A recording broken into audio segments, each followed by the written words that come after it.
E vamos para a parte mais importante de hoje, que é a palavra de Deus. Essa palavra de hoje é tão maravilhosa. Douglas, desliga os ventilador para mim. Essa palavra de hoje, ela é muito maravilhosa, ela é muito incrível. Porque o tema da palavra de hoje é a sensação do milagre. Cara, a gente tem sensação sobre tudo. A gente tem sensação de algo que não vai acontecer, mas a gente pensa que vai acontecer.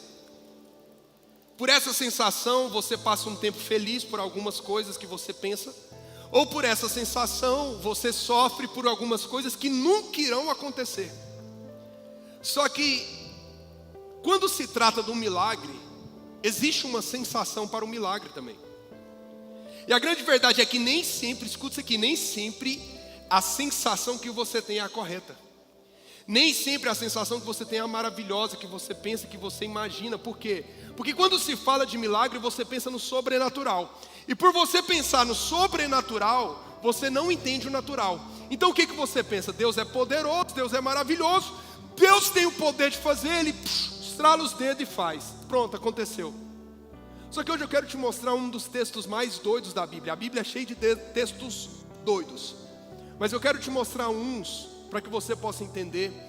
E eu quero pedir a sua atenção, porque eu preciso ler esse começo inteiro. São 17 versículos e depois eu vou conseguir falar sobre 2. E eu quero pedir que você não falte semana que vem, porque semana que vem eu vou continuar isso. Não vou conseguir terminar hoje, tá? Então coloca para mim Atos 12, por favor.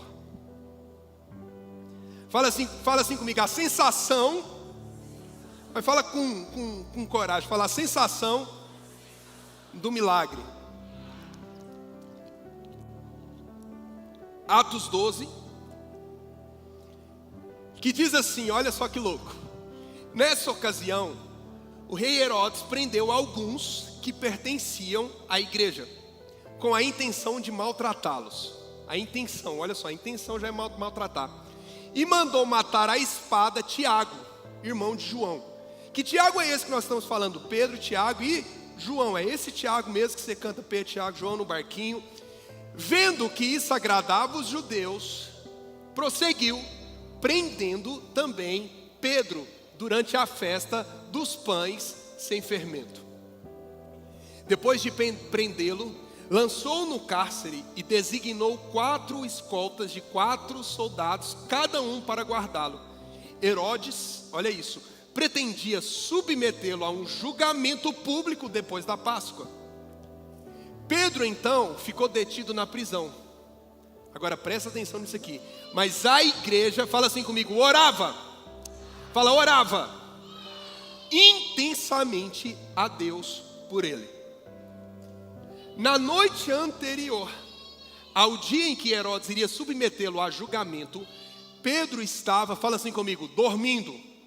Fala mais alto, dormindo. Quem gosta de dormir aqui fala eu. É nós. Pedro estava dormindo entre 2 soldados, preso com 2 algemas, e sentinelas montavam guarda à entrada do cárcere. Repentinamente apareceu um anjo do Senhor e uma luz brilhou na cela. Ele tocou no lado de Pedro. A versão NVI diz tocou, mas existem algumas outras versões que diz bateu. Você precisa guardar essa frase agora. Bateu do lado de Pedro e o acordou. Depressa, levante-se, disse. Então as algemas caíram dos punhos de Pedro. O anjo lhe disse, vista-se e calce as sandálias. Pedro assim o fez, e o anjo ainda lhe disse, põe a capa e siga-me. Quando ele saiu, Pedro seguiu. Mas olha que doido. Pedro seguiu o anjo, mas olha isso, mas não sabia que era real o que se fazia por meio do anjo, porque tudo lhe parecia uma visão. O milagre, a sensação do milagre aqui é algo tão sobrenatural que está acontecendo e a gente não vê, a gente não acredita. Por quê? Porque a gente acha que é uma visão. Passaram pela primeira, pela segunda dos guardas e chegaram ao portão de ferro que dava para a cidade. Este se abriu por si mesmo para eles e passaram, já tinha um sensor de Jesus lá. Tendo saído, caminharam ao longo de uma rua e de repente o anjo deixou. O anjo está com você, de repente o anjo deixou. Então Pedro caiu em si e disse, agora eu sei, sem dúvida, a sensação acabou. Agora eu tenho certeza, eu não tenho dúvida nenhuma mais, eu tenho certeza que é um milagre. Agora eu sei sem dúvida alguma que o Senhor enviou o seu anjo e me libertou da mão de Herodes e de tudo que o povo judeu esperava. Percebendo isso, olha isso, ele se dirigiu à casa de Maria, mãe de João, também chamado Marcos. Esse é João Marcos, tá? Não é o meu João. Onde muita gente havia se reunido e estava, fala comigo de novo, orando. Fala de novo, orando. Aí Pedro chega, bate na porta, e uma criada chamada veio atender, Rode veio atender. Ao reconhecer a voz de Pedro, tomada de alegria, ela correu. A mulher olha, fala, Pedro está aqui. Aí a mulher correu de volta sem abrir a porta e exclamou, Pedro está à porta. Agora olha só, quando ela conta isso, o povo olha para ela e fala assim, você perdeu o juízo? Disseram. Gente, isso aqui é muito doido. Por que isso aqui é muito doido? Porque a igreja que estava orando pelo milagre, quando o milagre aconteceu, não acreditou. Você está entendendo isso agora? A igreja estava lá, Deus salva Pedro, Jesus salva Pedro, Jesus, Pedro não pode morrer, Jesus, Jesus, Jesus. Aí Jesus manda o anjo faz tudo, sai lá. Quando Pedro chega, que é o milagre, bate na porta, alguém reconhece Pedro, ela volta para falar, e aí o povo olha para ela e fala assim, no entanto, ela insistia em afirmar que era Pedro. Todo mundo falou, você perdeu o juízo, Pedro não pode ser, deve ser o anjo dele. O povo que estava orando não acreditava no milagre, deve ser o anjo dele. Pedro, no entanto, continuou batendo, persistente. Quando abriram a porta e o viram, ficaram perplexos. Agora olha só isso aqui. Eu vou começar a mensagem de trás para frente hoje, para domingo que vem voltar lá, no final. Ele, porém, fazendo que sinal com a mão, para que se calassem. Quando eles viram Pedro, eles ficaram empolgados. Peraí, primeiro eles não acreditaram no milagre. Por quê? Porque eles não viram. Depois que eles viram Pedro, eles ficaram perplexos. Uma pessoa perplexa fica animada. Uma pessoa perplexa fica, uau, é ele, o milagre aconteceu, Pedro está aqui. Gente, só que Pedro estava saindo da prisão. Então o que Pedro vira para eles e fala? Assim, ó, cala a boca, não fala nada. Olha lá, ó. Ele, porém, fazendo sinal com a mão, para que se calassem. Agora pega isso aqui, descreveu. O que é descrever? É contar tudo. O que é descrever? É contar o testemunho. Aí ele descreveu como o Senhor havia tirado da prisão e disse, contem isso a Tiago. Não é o Tiago que morreu lá no começo, é outro Tiago, tá? Contem isso a Tiago e aos irmãos. Agora presta atenção nisso aqui, que isso aqui eu só vou voltar semana que vem. Então saiu e foi para o outro lugar. Diga amém. Fala assim comigo, a sensação de um milagre. Gente, essa história é muito louca, porque essa história ela começa com morte. Imagina Pedro, Tiago, agora estão seguindo o que Jesus mandou eles fazer, estão mandando para um lado para o outro. Jesus mandou a gente evangelizar. O Pentecostes já havia acontecido em Atos lá atrás, então vamos continuar. E aí o que começou? O nome de Jesus começou a florescer, o nome de Jesus começou a espalhar, a história de Jesus começou a espalhar, e Pedro e Tiago ficou pregando. Aí Herodes falou, a gente não conseguiu parar Jesus. Não conseguimos. Por quê? Porque tem uns discípulos dele aí, muito doido, que está afrontando a gente e tem coragem de ir, tem coragem de continuar. Então peraí, agora é hora da gente começar a perseguir. E aí eles começam a perseguir Pedro e Tiago. Eu depois quero até pesquisar onde João estava aqui. Mas eles começam a perseguir Pedro e Tiago, começam a perseguir. Não conseguiram pegar Pedro, mas pegaram quem? Tiago. Agora, gente, quando eles pegam Tiago, o versículo 1 já começa assim, e eles perseguiram. Agora o versículo 2 diz assim, já de cara, e eles pegaram Tiago e mataram Tiago. Matou, acabou. Agora o que é doido nisso? É que Pedro havia perdido Jesus, e agora Pedro estava perdendo seu irmão. Você está entendendo isso aqui agora? Que Pedro perde Jesus e fica perplexo, fica ruim, se lembra que negou Jesus, que podia ajudar Jesus e não ajudou. Aí ele fica ruim, mas agora, peraí, a minha forma de provar que eu amo Jesus é continuar fazendo o que Ele me mandou fazer, ir de fazer discípulos. Vocês farão coisas maiores do que eu fiz, então eu vou continuar. Tiago, bora! Tiago, vamos continuar. Mas agora pega Tiago, o irmão, e Herodes mata. Agora imagina Pedro, que perdeu Jesus, perdendo Tiago agora. Talvez existem algumas pessoas no nosso meio que estão em luto esse ano porque perderam alguém. A sua dor é uma dor imensa, é uma dor incalculável, é uma dor que você eu não consigo nem expressar, porque eu acho que nada dói mais do que a morte. Porque de pensar já dói, de pensar a gente chora. Imagina você perder a pessoa que te ensinou tudo na vida espiritual, e agora você perder seu irmão. E o que me deixa perplexo nessa história é que logo em seguida de prender Tiago, eles vão atrás e pegam Pedro. Só que eles pegaram Pedro e eles prenderam Pedro, presta atenção nisso aqui, prenderam ele e falou assim, não, peraí. Herodes viu que quando matou Tiago, o povo bateu palma. Herodes viu que quando matou Tiago, o povo ficou feliz. Agora, qual que é a ideia? Por que eles não mataram Pedro de uma hora para outra como fizeram com Tiago? Peraí, se eles ficaram felizes com Tiago que foi morto, vamos colocar Pedro e vamos fazer Pedro sofrer. Porque a ideia do diabo não é te matar. A ideia do diabo é te fazer sofrer. Essa é a ideia. Pedro, vamos fazer ele sofrer, vamos colocar ele preso, vamos deixar ele preso e vamos deixar ele num julgamento. Aí a gente vai lá dar umas pancadas, a gente vai lá dar umas bicudas nele, a gente vai lá arrebenta com ele de novo. Aí depois a gente sai. Aí a gente, não, vamos na Páscoa, não foi perto da Páscoa que Jesus morreu? Então calma aí. Quando passar a Páscoa, a gente fala assim, ó, vamos matar ele. Pedro está lá, preso. E eles querendo maltratar, a Bíblia diz maltratar. Só que agora entra numa parte que você precisa entender. Que quando Pedro estava preso, a palavra de Deus diz que Pedro então ficou detido na prisão. Agora presta atenção nisso aqui. Mas a igreja orava, fala comigo, intensamente, a Deus por ele. A igreja orava intensamente por ele.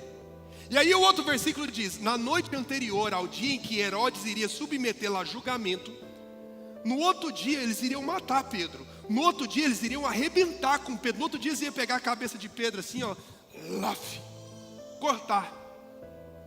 Mas aí Pedro estava dormindo.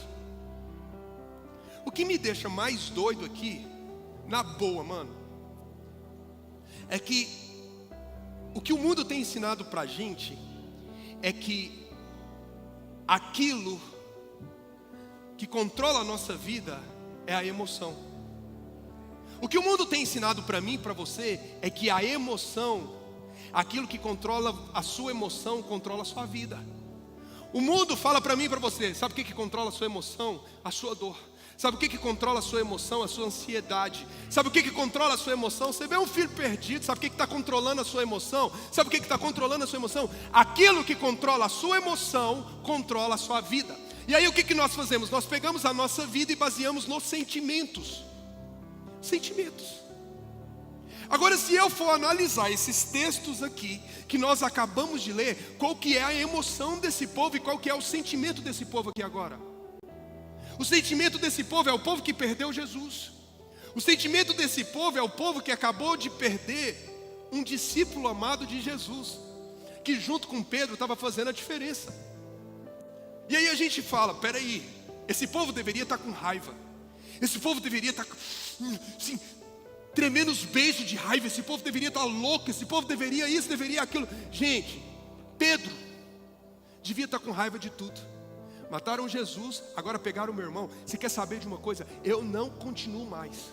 Eu vou ficar nessa prisão aqui, ó, e acabou o propósito na minha vida. Acabou o propósito, eu não quero saber mais disso. Por quê? Porque o meu sentimento é de dor. Por quê? Porque o meu sentimento é de luto. Por quê? Porque o meu sentimento é de tristeza.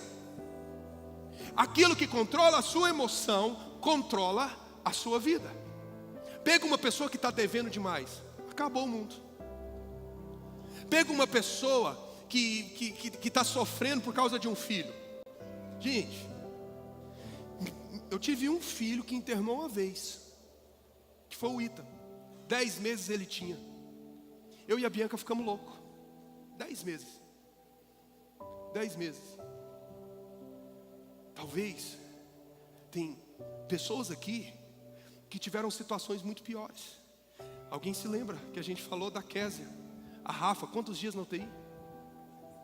17 dias na UTI esse ano. Eu me lembro, eu estava vendo a foto do dia que ela eu contei o testemunho por ela. Você tem que contar seu testemunho. Mas eu contei 17 dias. Gente, 17 dias. E essa mulher orando, essa mulher sofrendo, orando, sofrendo, orando, sofrendo, orando, vivendo o propósito dentro da igreja, fazendo o mercado do amor, organizando o mercado do amor, ligando para a família. A minha filha está doente, mas Micael, eu vou ligar para as famílias, eu vou fazer isso. Eu oro, eu sofro, eu oro, eu sofro. Aquilo que controla a nossa emoção, controla a nossa vida. Isso o mundo diz. O mundo diz. Mas quando eu olho para esse texto aqui, muda tudo. E eu vou te contar por quê. Para começar,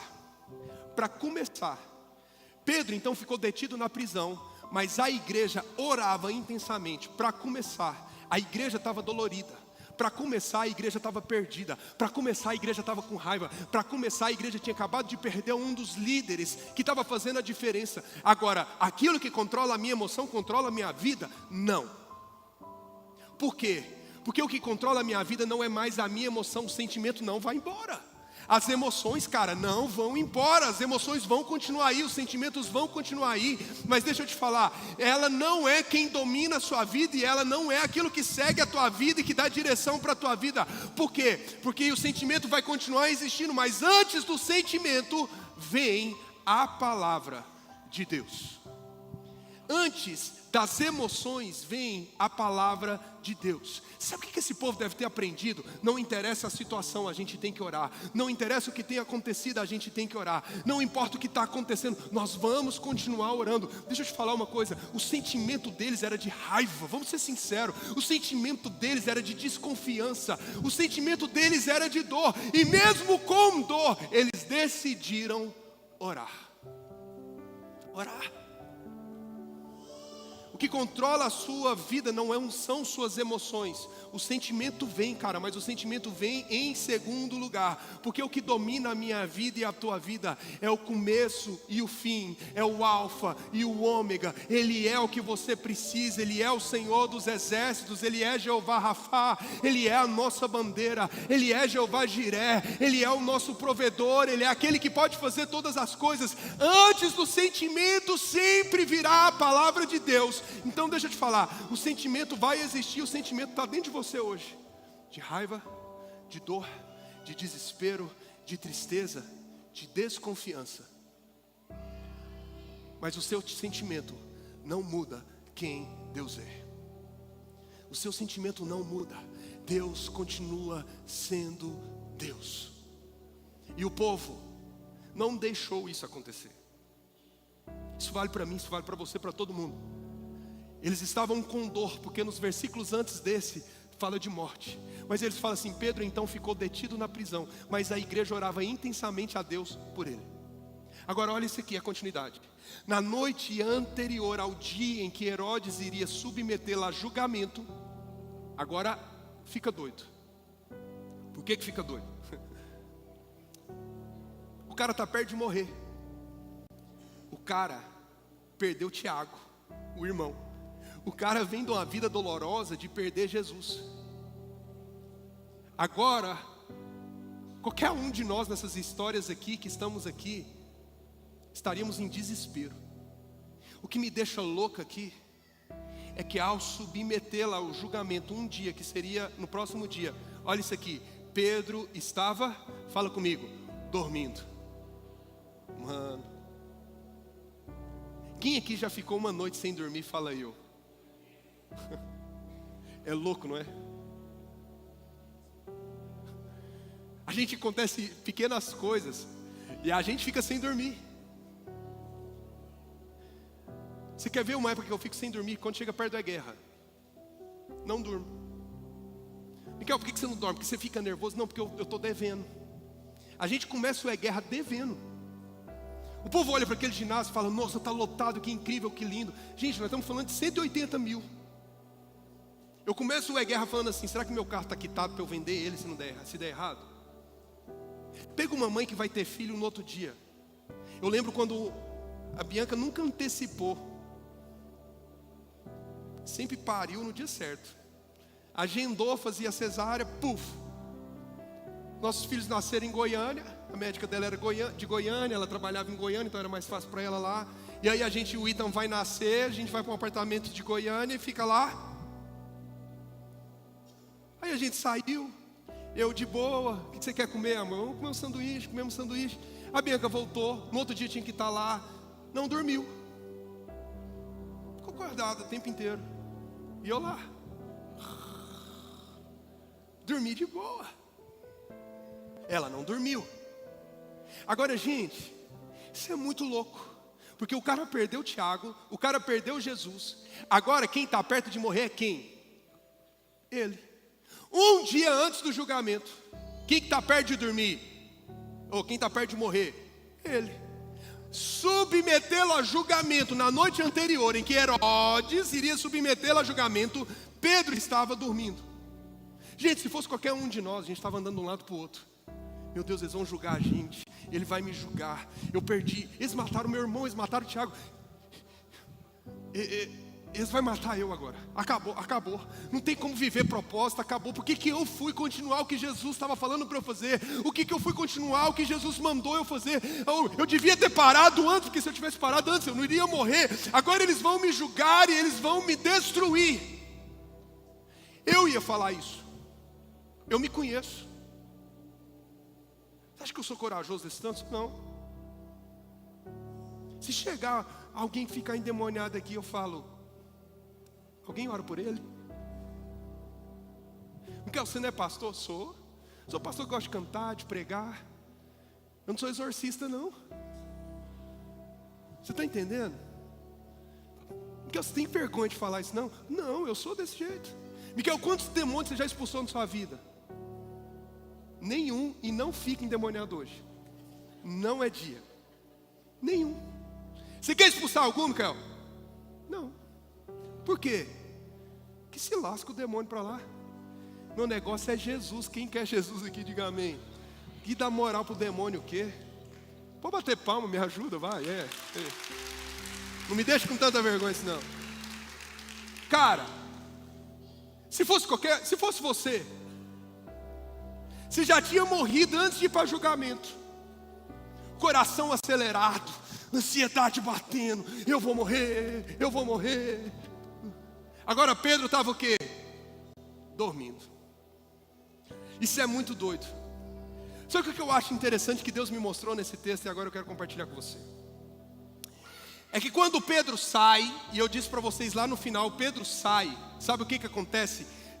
O povo que estava orando por Jesus, que estava orando por Pedro intensamente, a igreja orava por Pedro.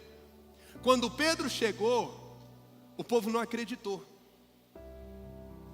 Não acreditou. Não acreditou. O povo não confiou que Pedro estava lá, não é ele. Por quê? Porque nós queremos um milagre, mas nós queremos definir como Deus vai fazer. Quem precisa de um milagre aqui? Fala eu. Cara, todo mundo precisa. Eu preciso de milagre na minha vida, na minha família, nos meus filhos, nos negócios, na igreja. A gente precisa de milagre o tempo inteiro. O negócio de você querer um milagre é duas coisas. A primeira é que você vai fazer de tudo para não depender de um. Não depender. Todo mundo bate palma para o milagre dos outros. Mas você faz de tudo para não depender de um. Todo mundo ama as histórias da Bíblia. Uau! Daniel, na cova dos leões, pegou o leão e fez de travesseiro. Mas eu? Você quer viver isso? Não. A gente ama as histórias da Bíblia. Sadraque, Mesaque e Abednego, jogado na fornalha de fogo e não se queimaram. Uau! Mas nós não queríamos viver isso. Deixa eu te falar uma coisa. Nós que estamos aqui desonraríamos os princípios se fôssemos ameaçados como os grandes homens da Bíblia foi? Iríamos. Existe uma história que diz que um homem caiu de um barco e afundou. E o barco foi embora. Esqueceu ele, não viu que ele tinha caído e ele ficou lá. E de repente esse homem começou a orar e ele começou a falar: Deus, manda o anjo do Senhor me salvar. Deus, manda o anjo do Senhor me salvar. E ele começou a aumentar sua fé e falou: esse homem vai me salvar, um anjo vai vir, Deus vai me salvar, Deus vai me salvar. De repente, passou um outro barco. O barco olhou para ele e falou assim: você precisa de ajuda? Ele falou: não, porque Deus falou que Ele vai me salvar. De repente, um helicóptero passou, viu aquele homem lá, não tinha mais nada em volta dele. Ei, precisa de socorro? Não, porque Deus me falou que vai me salvar.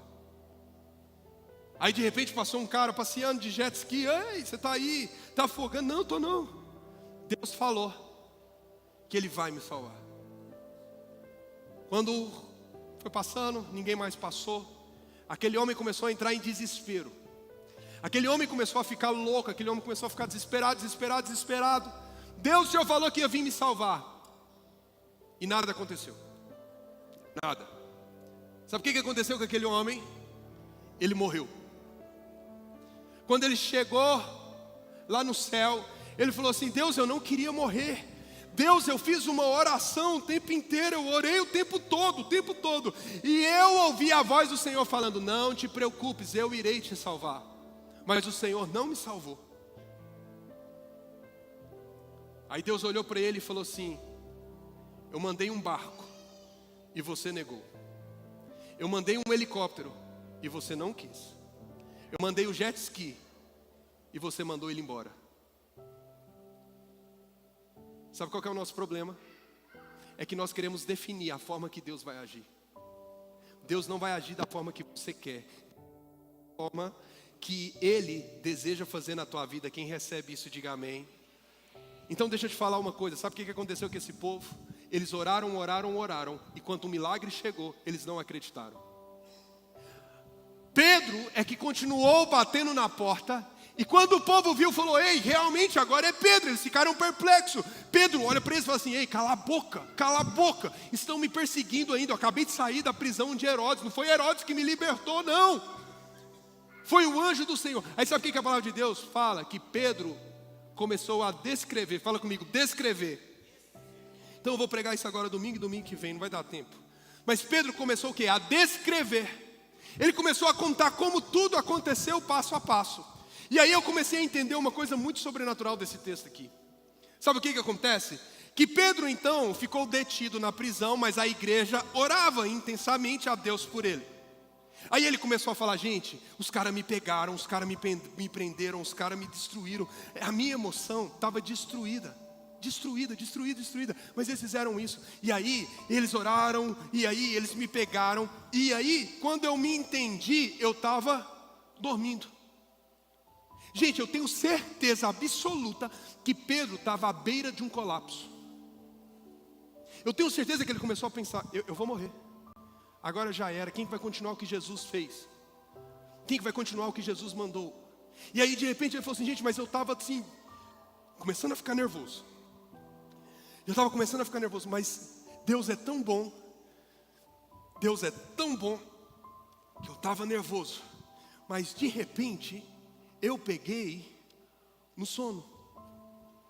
E eu dormi. Ele está contando a história. Agora você sabe o que eu imagino? Que o povo que estava ouvindo a história falou assim: Pedro, que hora que você dormiu? Ele falou: não, eu estava entrando num colapso, eu estava começando a ficar nervoso, eu estava começando a ficar desesperado. Mas de repente eu dormi. Gente, não é porque ele estava muito calmo não, gente, ele tinha perdido um monte de gente, a emoção dele estava a mil, a sensação de morte estava batendo a porta. E ele dormiu. Aí eu acho, sabe o que eu penso? Que o povo falou assim, que hora era mais ou menos que você dormiu? Ele falou, não, era mais ou menos essa tal hora. Vamos supor, isso era de madrugada. Não, eu comecei a dormir, era meia-noite. Aí eu acho que o povo olhou e falou assim, Pedro, posso te contar uma coisa? Quando foi meia-noite, a gente se reuniu aqui e a gente começou a orar. Sabe o que eu imagino a cena? Pedro correndo de um lado para o outro. Pedro correndo de um lado para o outro. Pedro desesperado, eu vou morrer. Começou. Do outro lado, numa outra casa, num outro lugar, numa distância enorme. O povo saiu no mesmo horário que o colapso de Pedro nervoso começou. O povo dobrou os seus joelhos, mesmo desconfiado, mesmo com medo, mesmo não tendo certeza. O povo, a igreja começou a orar. E não foi qualquer oração não, fala assim comigo. Começou a orar intensamente. Então sabe o que eu imagino? Que Pedro está correndo nervoso de um lado para o outro. Quanto mais nervoso Pedro ficava, mais fervor na oração da igreja Deus colocava. Quanto mais Pedro começava a ficar nervoso, mais Deus colocava no coração das pessoas. Está na hora de vocês orarem por Pedro. Está na hora de vocês orarem por Pedro. Está na hora de vocês orarem por Pedro. Pedro está correndo de um lado para o outro. Eu estou nervoso, eu vou morrer. Eu acho que eles vão me matar como matou Tiago, como matou Jesus. Quem vai continuar o que Jesus começou? De repente, o povo dobra os joelhos. E o povo começa o quê? A orar. Eu imagino que quando o povo começa a orar, Pedro começa a dormir. Isso é poderoso. Isso é poderoso. Porque Pedro estava nervoso, mas o povo estava orando.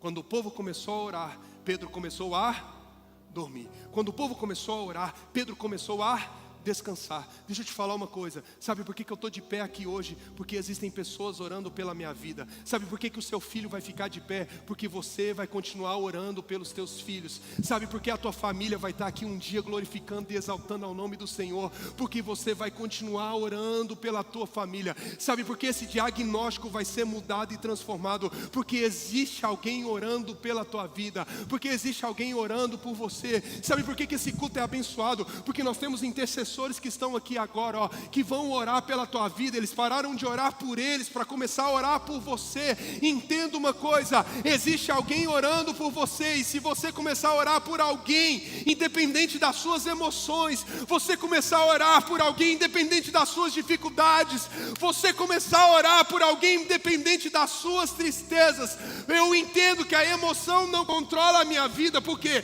Porque a palavra de Deus controla a minha vida. Você não está vendo o que está acontecendo do outro lado, mas Deus está levando alívio, descanso e cura para quem você está orando. Você acredita nisso? A igreja orou, Pedro dormiu. Eu acho que Pedro estava correndo, gente, de um lado para o outro assim, Aí a igreja começa a orar, Deus abençoa Pedro. Pedro descansou. Agora entenda isso aqui. Não confunda descanso com desânimo. Descanso e desânimo acontecem no mesmo lugar. Como assim, cara? Quem já acordou e não quis levantar da cama, levanta a mão. Sabe o que é o nome disso? Desânimo. Quem aqui já descansou e no outro dia tinha que viajar para um lugar que você sonhou o ano inteiro e você levantou rapidão? Levanta a mão. Se você não está viajando, eu vou orar por você também viajar. Deixa eu te contar uma coisa. O descanso e o desânimo acontecem no mesmo lugar. Você precisa entender que o descanso, ele faz você levantar e falar: a gente vai ganhar o mundo. Quem está comigo para ganhar o mundo aqui, fala eu. O descanso faz você levantar e falar: eu estou pronto para outra batalha.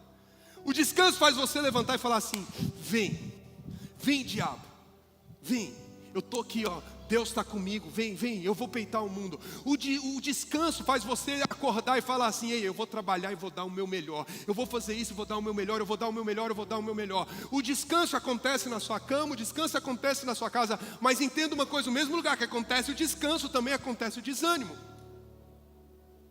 É na sua cama que você deita e fala: eu só vou descansar. E aí, o alarme do celular toca, você não acorda. Você coloca mais 5 minutos e você não acorda. Você coloca mais 5 minutos e você não acorda. 10 minutos você não acorda. Deu a hora do almoço, você está desanimado. Passa muito tempo, você está desanimado. Não existe gás na tua vida para você viver, para você vencer. Você sabe o que eu acho interessante? Que Pedro dormiu, não é porque ele estava desanimado. Pedro dormiu porque ele precisava descansar. O descanso faz você se levantar para as próximas guerras. O desânimo faz você continuar no mesmo lugar, no comodismo, a ponto de entrar numa depressão, numa ansiedade e falar: eu quero morrer. A igreja orava, Pedro dormiu. Eu acho que Deus mandou o anjo, e falou assim: Pedro, agora eu vou te fazer dormir. Dorme.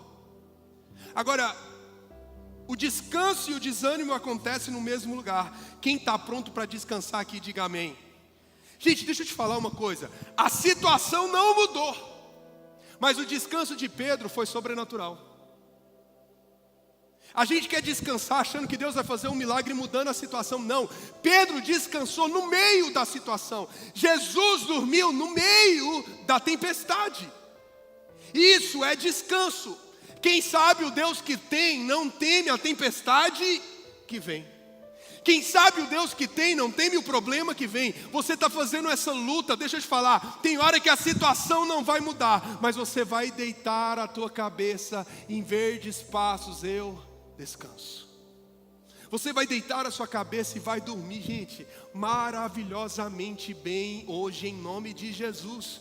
Não é porque a sua situação mudou, mas é porque o seu descanso não está. Você sabe que você fez tudo que você podia, você entregou tudo que você deveria, e agora você vai o quê? Descansar na mão daquele que pode resolver todas as coisas. Pedro falou: eu vou descansar. Agora o que é interessante, eu acabo aqui e domingo que vem eu continuo essa palavra. Me anima para me pregar domingo que vem. Domingo que vem eu continuo essa palavra e falo assim: só domingo que vem, senão eu vou ficar aqui até menos. Vou falar de novo para mim ficar mais empolgado. Vai. Domingo que vem eu vou terminar essa palavra. Deixa eu te falar. O anjo desceu e fez Pedro dormir. Agora deixa eu te falar uma coisa. Quando o desânimo bater a tua porta, se proteja. Isso eu estou falando da minha vida. Eu peguei essa chave para a minha vida essa semana. Quando o desânimo bater a tua porta, se proteja olhando para o futuro. Pastor, eu estou ficando desanimado. Olhe para o futuro. Pastor, olhe para o futuro. Qual que é o teu futuro? São os teus filhos. Qual que é o teu futuro? O meu futuro, gente, é ver essa igreja cada dia mais sendo relevante para a glória de Deus. Qual que é o meu futuro? Ver os meus filhos estando aqui em cima desse altar pregando. Qual que é o meu futuro? Ver a cidade de Anápolis. Qual que é o meu futuro? Então deixa eu te falar. Você acha que pastor não desanima? Pelo amor de Deus, gente. Sabe o que eu descobri que é pastor? É cuidar da ferida dos outros quando você mesmo está... O que é ser pastor? Cuidar da ferida dos outros quando você mesmo está sangrando. Então você acha que a gente acorda todo dia assim, vamos com tudo? Não. Mas aí eu me protejo olhando para o futuro. Pastor, eu estou desanimado. Olhe para o seu futuro. Pastor, eu estou ficando desanimado. Se proteja, proteja a sua mente olhando para o teu futuro. Deixa eu te falar, o teu futuro está garantido, o teu destino está garantido. Deus tem coisas sobrenaturais para você, para a tua família. Descansa, mas não desanima. Quem está comigo fala eu. Agora o anjo mandou dormir. Dorme. Mas coloca aí para mim o versículo de número 7, coloca aí para mim, por favor. O versículo de número 7. Atos 12, 7, o 6, dormiu. Mas aí o outro versículo, ele diz assim, repentinamente apareceu um anjo do Senhor e a luz brilhou na cela. Um anjo veio fazer dormir. Mas o outro anjo tocou do lado. Deixa eu te falar uma coisa. Tocou do lado. Algumas versões diz bateu. Bateu. E do lado de Pedro, e o acordou. E disse, depressa, levanta. Gente, pega isso aqui para a tua vida. Sabe o que eu entendi com esse texto? Um anjo mandou dormir. Agora Deus manda um anjo acordar. Se Pedro tivesse desanimado, Pedro não iria levantar. Quem está entendendo aqui, diga amém. Pedro não iria levantar. Só que o que me chamou a atenção nesse texto é que o anjo fez dormir, mas um outro anjo agora acende uma luz. Com a luz Pedro não acordou. Não acordou. Mas agora o anjo fez o quê? Essa versão não diz, mas as outras versões diz que o anjo bateu do lado de Pedro. Tem coisa pior do que você estar dormindo e imagina, o anjo pega. Quem imagina anjo com asa aqui, diga amém. Gente, sabe o que eu acho interessante? É que no Velho Testamento, todas as vezes que o anjo aparece, a primeira fala do anjo diz assim, ó: não se assuste. O Velho Testamento inteiro, todo mundo acha que anjo é uma coisa linda, mas para o anjo aparecer e falar, não se assuste. Olha lá os versículos, não se assuste. Então, peraí, ele não é tão bonito assim. Então o anjo apareceu, a luz apareceu, buf.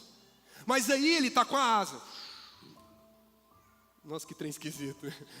Mas ele está com a asa. E o cara não acorda. Aí eu acho que ele pega a asa. E a palavra de Deus fala que ele... Doeu, mano. Se já doeu, desculpa. A palavra diz que ele bateu. Fala comigo, bateu. Bateu.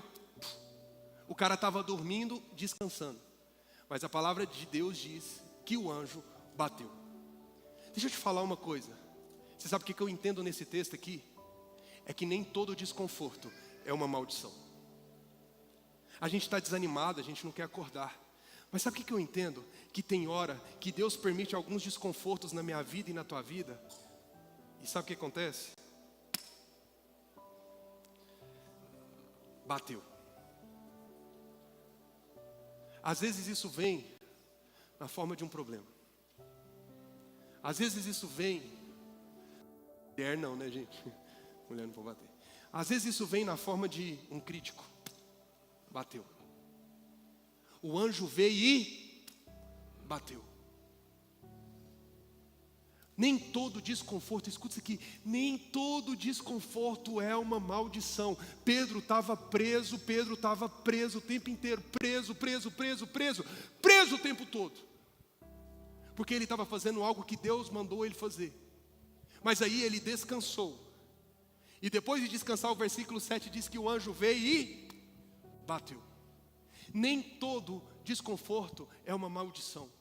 Deus vai permitir algumas áreas na minha vida e na tua vida que sejam completamente desconfortáveis, para que você possa entender que esse desconforto é para te levar para um próximo nível, que esse desconforto é para te levar para um amadurecimento, para você acordar e ter o discernimento, a visão do sobrenatural do Espírito Santo de Deus que está acontecendo, que o anjo do Senhor está ali para te proteger, mas ele vai falar: ei, levanta depressa e acorda. Levanta depressa e acorda. Então deixa eu te falar, não se preocupe com as batidas da vida, não. Deus permite para te levar para o próximo nível. Não se preocupe com o que está ruim de acontecendo na tua vida, não. Deus permite para te levar para o próximo nível. Deus olhou para ele e falou assim: levanta depressa. Levanta. Sabe o que Deus está falando para mim e para você hoje? Ei, esse desconforto não é para te derrubar. Esse desconforto é para te levantar. Sabe o que Deus está falando para mim e para você hoje? Chegou a hora de você entender que você está descansando, não desanima. Se Pedro tivesse desanimado, o anjo apareceu, o milagre está na porta dele. Mas ele ia olhar e falar assim: anjo, obrigado, eu quero morrer. Mas porque ele estava descansando, o anjo vem, pega a asa, bate nele. Desconforto demais. Mas nem todo desconforto é uma maldição. Deus usa o desconforto para te levantar. Deus usa aquilo que fizeram contra você para te evoluir. Deus pega você e fala assim: ei, eu vou te levar para o próximo nível. Ei, eu vou te levar para a próxima Ei, eu vou te levar para a próxima fase. Você está se achando preso, você está se achando perdido, mas não deixa a emoção controlar a tua vida. Por quê? Porque o que controla a minha vida é a tua vida, e a minha vida é a palavra de Deus. E essa palavra tem promessas dizendo: ei, se vocês estiverem em mim, eu estarei em vocês. A palavra de Deus diz: todas as coisas cooperam para o bem daqueles que amam a Deus. A palavra de Deus diz: ei, eu sou o teu pastor e nada vai te faltar. A palavra de Deus diz: ei, você não ficará só. Por quê? Porque eu deixarei com vocês o Espírito Santo de Deus. E não é a emoção que controla a nossa vida, é o Espírito Santo de Deus. Então entenda, o desconforto não é para te derrubar. O desconforto é Deus falando: você está amadurecendo para a próxima fase do teu milagre. É isso. É sobre isso. Fique em pé no seu lugar nessa hora.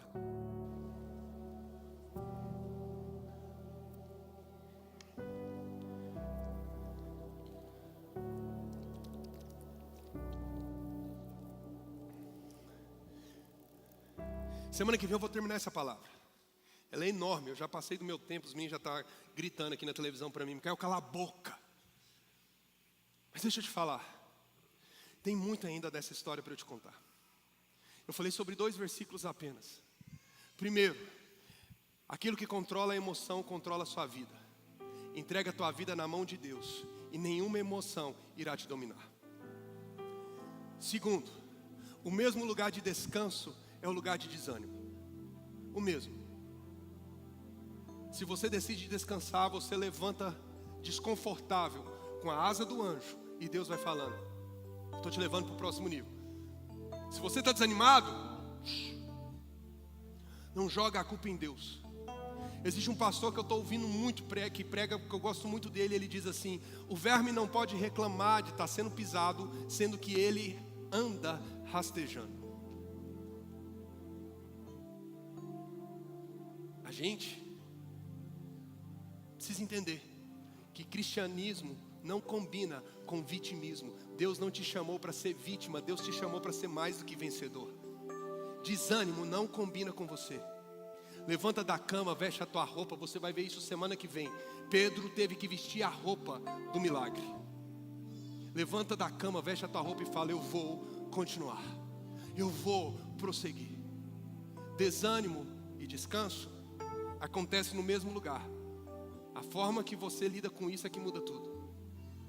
E a terceira coisa: nem todo desconforto é uma maldição. Deus vai usar o desconforto para te promover. Quem está comigo, diga amém.